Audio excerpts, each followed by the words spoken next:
Baik, sidang Dewan Rakyat hari ini antaranya memfokuskan isu berkaitan penularan COVID-19 di seluruh negara. Sehingga 23 Oktober, kerajaan telah memperuntukkan 23.8 bilion ringgit bagi menyalur bantuan kepada rakyat terjejas dan meluluskan peruntukan subsidi upah kepada majikan sektor pekerjaan.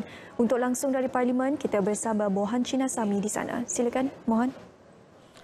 Baik Syahda, sehingga 23 Oktober lalu kerajaan telah menyalurkan sebanyak 11.9 bilion ringgit melalui bantuan sekali bayar kepada 16.3 juta penerima. 11.9 bilion ringgit turut diluluskan untuk subsidi upah yang telah memanfaatkan 322,000 majikan dan 2.6 juta pekerja. Secara keseluruhannya, kerajaan akan kekal komited membantu rakyat, perniagaan dan juga ekonomi dalam mendepani cabaran-cabaran yang mendatang pasca COVID-19. Moga semua pihak dapat berganding bahu demi rakyat dan negara tercipta dengan laungan semangat Teguh Kita Menang Bersama. Sementara itu, Tengku Datuk Seri Zafrul menjelaskan belanjawan 2021 yang diumumkan Jumaat lalu memberi fokus kepada golongan rentan. Antaranya bantuan perhatian rakyat yang telah diluaskan skop kepada 8.1 juta penerima dengan peruntukan 6.5 bilion ringgit. Manakala sebanyak 500,000 peluang pekerjaan baru bakal diwujudkan selain langkah mengukuhkan perkhidmatan kesihatan awam dan beberapa langkah lain untuk kesejahteraan rakyat. Beliau menjawab pertanyaan ahli Parlimen Jerantut Datuk Ahmad Nazlan Idris yang ingin tahu perancangan kerajaan pasca PKP pemulihan COVID-19 bagi membantu rakyat terjejas sumber pendapatan. Baik, sehingga semalam sebanyak 276 kluster COVID-19 dipantau oleh Kementerian Kesihatan. Daripada jumlah itu, 151 kluster aktif masih dipantau dengan jumlah individu yang disaring adalah seramai 129,227 orang.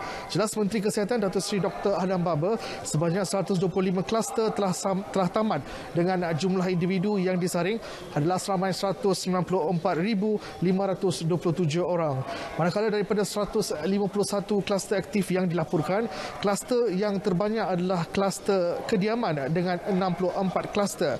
Yang diikuti dengan kluster tempat kerja dengan 63 kluster, kluster pusat tahanan dengan 9 kluster, kluster kumpulan berisiko dengan 9 kluster, kluster keagamaan dan kluster import masing-masing 3 kluster. Tambah beliau lagi, kluster terbesar yang dilaporkan setakat ini kepada Kementerian Kesihatan adalah kluster tablik Sri Petaling.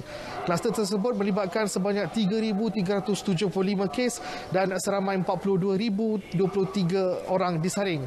Datuk Dr. Adham Baba menjawab secara bertulis soalan ahli Parlimen Sabak Bernam Datuk Muhammad Fasyah Muhammad Fakih. Baik, sementara itu tindakan kerajaan melaksanakan Perintah Kawalan Pergerakan Bersyarat PKPB di semua negeri di semenanjung Malaysia kecuali Perlis, Kelantan dan Pahang selama 4 minggu adalah rasional. Jelas Menteri di Jabatan Perdana Menteri Tugas-Tugas Khas Datuk Muhammad Rizwan Mat Yusof, ia merupakan pendekatan yang lebih tegas bagi mengekang keadaan yang lebih buruk. Beliau menjawab secara bertulis soalan ahli Parlimen Keluang Wong Siew Kee pada waktu pertanyaan menteri di Parlimen. Tambah beliau, ia juga dibuat susulan daripada laporan kes pada 6 November 2020 oleh Kementerian Kesihatan.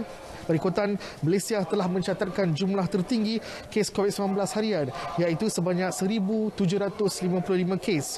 Pihak kementerian segera melaksanakan penilaian risiko dan mendapati bahawa terdapat peningkatan ketara bilangan kes jangkitan COVID-19 dan kadar kebolehjangkitan di negeri-negeri berkenaan.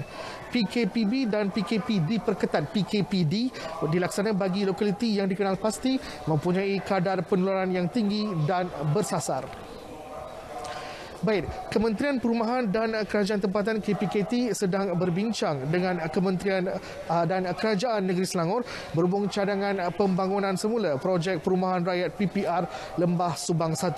Timbalan Menterinya Datuk Seri Dr. Ismail Abdul Muttalib berkata, cadangan untuk menyerahkan semula pengurusan PPR tersebut kepada Kerajaan Negeri turut dibincangkan. Pembincangan antara Kerajaan Persekutuan dan Negeri dengan Kementerian ini melibatkan perkara-perkara yang perlu mencapai persetujuan secara konsensus di antara kedua-dua pihak sebelum penyerahan PPR ini dibuat. Perkara ini turut melibatkan tuntutan-tuntutan yang dikemukakan oleh kerajaan negeri serta isu-isu di PPR yang perlu diselesaikan terlebih dahulu oleh Kementerian Perumahan dan Kerajaan Tempatan seperti pemutihan data penduduk dan pelepasan hak tanah persekutuan Tanah Putrajaya Tanah Persekutuan PTP daripada Kerajaan Persekutuan kepada Kerajaan Negeri. Penjelasan itu bagi menjawab pertanyaan Ahli Parlimen Petaling Jaya, Maria Chin Abdullah. Datuk Seri Dr. Ismail turut menjelaskan perkara berbangkit yang telah diselesaikan atas persetujuan bersama antara KPKT dan Kerajaan Negeri akan dibentangkan ke Jemaah Menteri untuk dipertimbangkan.